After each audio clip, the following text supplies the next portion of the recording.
Baie welkom by Blanco Gemeente se jaarlikse vleisbazaar. Vleismark en 'n gewone bazaar met tonne en tonne vleis. Hier by die aardappelstoor en vir hierdie hele week voor Saterdag se vleismark word hier vleis bewerk.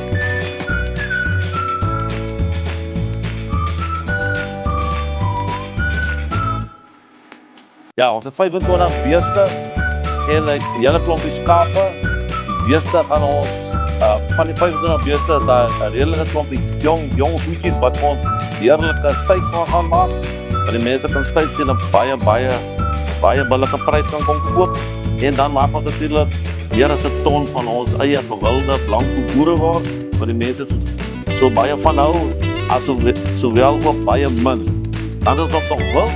Dit is klomp wild. Jy kan enigiets kom koop hier teen baie billike pryse. Hierdie komende Saterdag begin die bazaar gedeelte 8:30. Dan is daar ook vermaak vir die kinders, gesigte wat geverf word in speletjies. En dan 8:30 begin die vleisverkope.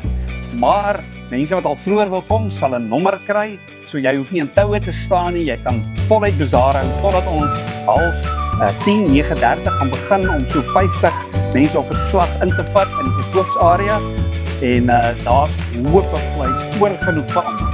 Hierdie jaarlikse bazaar is ook ons gemeente se grootste fondsinsameling en die doelwit is om rentmeesterskap te bevorder, dat ons as 'n gemeente 'n oop hand gemeente kan wees om 'n verskil te kan maak in die groter gemeenskap, Blanco, George en ook baie. So kom wees deel om vier God se goedheid saam met ons hierdie Saterdag. Kom kuier saam met ons, kom eet, kom vier saam met ons fees en kom koop die heerlikste vleis in George.